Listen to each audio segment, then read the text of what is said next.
Two cities. The city at the bottom of the sea. Saturday, April the 9th. It was a calm and clear night. The wild geese did not trouble themselves to seek shelter in any of the grottos, but stood and slept upon the mountain top, and the boy had laid down in the short dry grass beside the geese. It was bright moonlight that night, so bright that it was difficult for the boy to go to sleep. He lay there and thought just about how long he'd been away from home, and he figured that it was 3 weeks since he had started on the trip. At the same time, he remembered that this was Easter Eve. It is tonight that all the witches come home from Balcula, thought he, and laughed to himself, for he was just a little afraid of both the sea nymph and the elf, but he didn't believe in witches the least bit. If there had been any witches out that night, he should have seen them, to be sure. It was so light in the heavens that not the tiniest speck of black could move in the air without his seeing it. While the boy lay there with his nose in the air and thought about this, his eyes rested on something lovely. The moon's disk was whole and round and rather high, and over it a big bird came flying. He did not fly past the moon, but he moved just as though he might have flown out from it. The bird looked black against the light background, and the wings extended from one rim of the disk to the other. He flew on, evenly, in the same direction, and the boy thought that he was painted on the moon's disk. The body was small, the neck long and slender, the legs hung down, long and thin. It couldn't be anything but a stork. A couple of seconds later, Herr Emmerich, the stork, lit beside the boy. He bent down and poked him with his bill to awaken him. Instantly the boy sat up. "I'm not asleep, Herr Emmerich," he said. "How does it happen that you are out in the middle of the night? And how is everything at Glimming Castle? Do you want to speak with Mother Akka?" "It is too light to sleep tonight," answered Herr Emmerich. "Therefore I have concluded to travel over here to Carl's Island and hunt you up, friend Thimbletot. I learned from the sea mew that you were spending the night here, and I have not as yet moved over to Glimming Castle, but am still living at Pommern." The boy was simply overjoyed to think that Herr Emmerich had sought him out.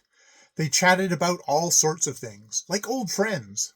At last the stork asked the boy if he would like to go out riding for a while on this beautiful night. Oh yes, that the boy wanted to do, if the stork would manage it so he could get back to the wild geese before sunrise. This he promised, so off they went. Again, Herr Emmerich flew straight towards the moon. They rose and rose. The sea sank deep down, but the flight went so light and easy that it seemed almost as if the boy lay still in the air. When Herr Emmerich began to descend, the boy thought that the flight had lasted an unreasonably short time. They landed on a desolate bit of seashore, which was covered with fine, even sand. Along the coast ran a row of flying sand drifts, with lime grass on their tops. They were not very high, but they prevented the boy from seeing any of the island. Herr Emmerich stood on a sandhill, drew up one leg, and bent his head backwards so he could stick his bill under the wing. "You can roam around on the shore for a while," he said to Thumbletot, "while I rest myself, but don't go so far away but what you can find your way back to me again." To start with, the boy intended to climb a sandhill and see how the land behind it looked, but when he had walked a couple of paces, he stubbed the toe of his wooden shoe against something hard. He stooped down and saw that a small copper coin lay on the sand, and was so worn with verdigris that it was almost transparent. It was so poor that he didn't even bother to pick it up, but only kicked it out of the way. When he straightened himself up once more, he was perfectly astounded, for 2 paces away from him stood a high, dark wall with a big, turreted gate. The moment before, when the boy bent down, the sea lay there, shimmering and smooth, while now it was hidden by a long wall with towers and battlements. Directly in front of him, where before there'd only been a few seaweed banks, the big gate of the wall opened. The boy probably understood that it was a spectral play of some sort, but this was nothing to be afraid of, thought he. It wasn't any dangerous trolls or any other evils, such as he's always dreaded to encounter at night. Both the wall and the gate were so beautifully constructed that he only desired to see what there might be back of them. "I must find out what this can be," thought he, and went in through the gate. In the deep archway there were guards dressed in brocaded and purred suits, with long-handled spears besides them, who sat and threw dice. They thought only of the game, and took no notice of the boy, who hurried past them quickly. Just within the gate he found an open space, paved with large, even stone blocks. All around this were high and magnificent buildings, and between these opened long, narrow streets. On the square, facing the gate, it fairly swarmed with human beings. The men wore long, fur-trimmed capes over satin suits. Plume-bedecked hats sat obliquely on their heads. On their chests hung superb chains. They were all so regally gotten up that the whole lot of them might have been kings. The women went about in high headdresses and long robes with tight-fitting sleeves. They, too, were beautifully dressed, but their splendor was not to be compared with that of the men. This was exactly like the old storybook which Mother had took from the chest only once and showed it to him. The boy simply couldn't believe his eyes. But that which was even more wonderful to look upon than either the men or the women was the city itself. Every house was built in such a way that a gable faced the street, and the gables were so highly ornamented that one could believe that they wished to compete with each other as to which one could show the most beautiful decorations.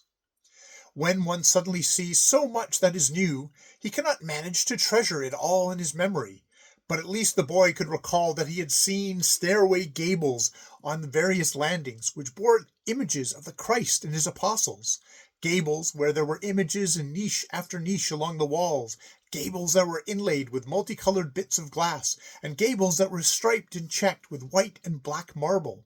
As the boy admired all this, a sudden sense of haste came over him. "Anything like this my eyes have never seen before. Anything like this they would never see again," he said to himself, and he began to run in towards the city, up one street and down another. The streets were straight and narrow, but not empty and gloomy, as they were in the cities with which he was familiar.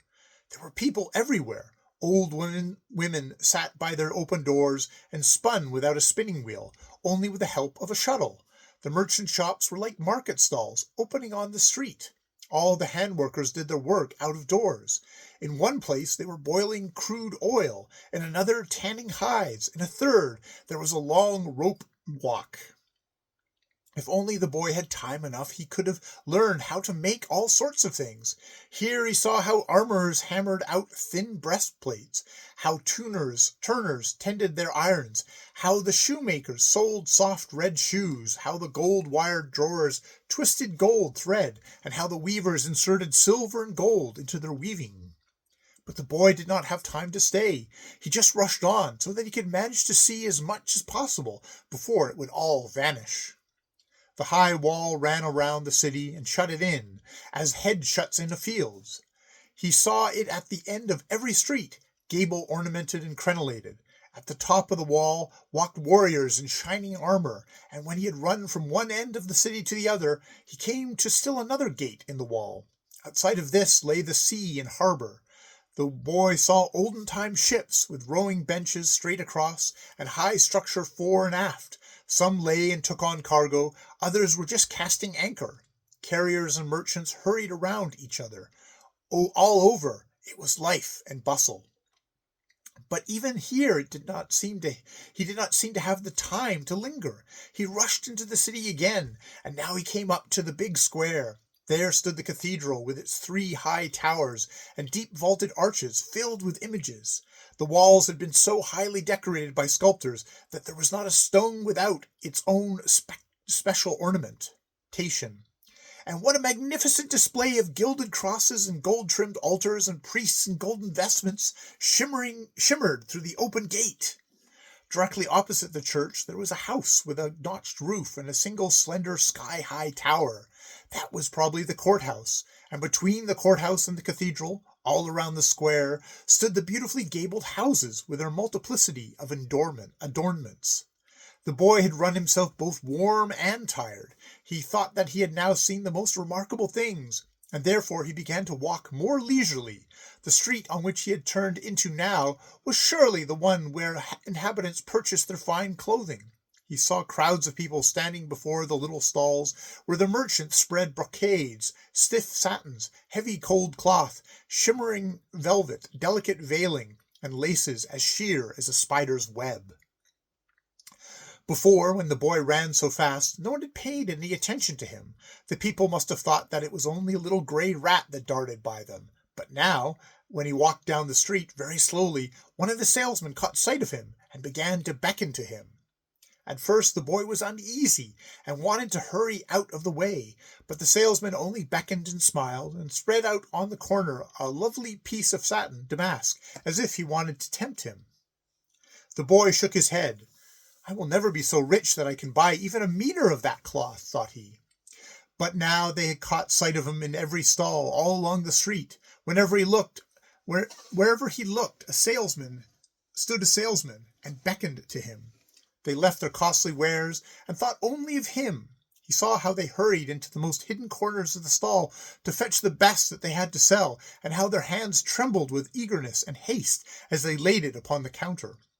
When the boy continued to go on, one of the merchants jumped over the counter and caught hold of him, and spread before him silver cloth and woven tapestries, which shone with brilliant colors. The boy couldn't do anything but laugh at him. The salesman certainly must understand that a poor little creature like him couldn't buy such things. He stood still and held out his 2 empty hands, so they would understand that he had nothing, and let him go in peace. But the merchant raised a finger and nodded, and pushed the whole pile of beautiful things over to him. Can he mean that he will sell all this for a gold piece? Wondered the boy. The merchant brought out a tiny, worn and poor coin, the smallest one could see, and showed it to him, and he was so eager to sell that he increased his pile with a pair of large, heavy silver goblets. When the boy began to dig down in his pockets, he knew, of course, that he didn't possess a single coin, but he couldn't help feeling for it. All the other merchants stood still and tried to see how the sale would come off, and when they observed that the boy began to search his pockets, they flung themselves over the counters, filled their hands full of gold and ornaments, and offered them to him, and they all showed him what they had asked in payment was just 1 little penny. But the boy turned both vests and breech pockets inside out so they should see that he owned nothing. Then tears filled the eyes of these regal merchants. They were so much richer than he. At last he was moved because they looked so distressed, and he pondered if he could not in some way help them. And then he happened to think of the rusty coin, which he had but lately seen on the strand. He started to run down the street, and luck was with him so that he came to the self-same gate which he had happened upon first. He dashed through it, and commenced to search for the little green copper penny which lay on the strand a while ago. He found it too, very promptly, but when he had picked it up and wanted to run back to the city with it, he saw only the sea before him. No city wall, no gate, no sentinels, no streets, no houses that could be seen now. Only the sea. The boy couldn't help that the tears came to his eyes. He had believed in the beginning that which he had saw was nothing but an hallucination, but this he had already forgotten. He only thought about how pretty everything was. He felt a genuine deep sorrow because the city had vanished. The moment that Herr Emmerich awoke and came up to him, but he didn't hear him, and the stork had to poke the boy with his bill to attract his attention. "I believe that you stand here and sleep just as I do," said Herr Emmerich. "Oh, Herr Emmerich," said the boy, "what was that city which stood here just now?" "Have you seen a city?" said the stork. "Have you slept and dreamt? I say, you have slept and dreamt, I say." "No, I have not dreamt," said Thimbletot, and he told the stork all that he experienced. Then Herr Emmerich said, "For my part, Thimbletot, I believe that you fell asleep here on the strand and dreamt all this. But I will not conceal from you that Bttm, the raven, who is the most learned of all birds, once told me that in former times there was a city on this shore called Vinta. It was so rich and so fortunate that no city has ever been more glorious, but its inhabitants, unluckily, gave themselves up to arrogance and love of display. As a punishment for this, says Bttm, the city of Veneta was overtaken by a flood and sank into the sea. But its inhabitants cannot die, neither is their city destroyed. One night in every 100 years, it rises in all its splendor up from the sea, and remains on the surface just 1 hour. Yes, it must be so, said Thimbletot, for this I have seen. But when this hour is up, it sinks again into the sea if, during that time, no merchant in Veneta has sold anything to a single living creature. If you, Thimbletot, only had ever a tiny coin to pay the merchants, Veneta might have remained up here on the shore, and its people could have lived and died like other human beings. Herr Emmerich, said the boy, now I understand why you came and fetched me in the middle of the night. It was because you believed that I should be able to save the old city. I'm so sorry that I didn't turn out as you wished, Herr Emmerich. He covered his face with his hands and wept. It wasn't easy to say which one looked the more disconsolate, the boy or Herr Emmerich.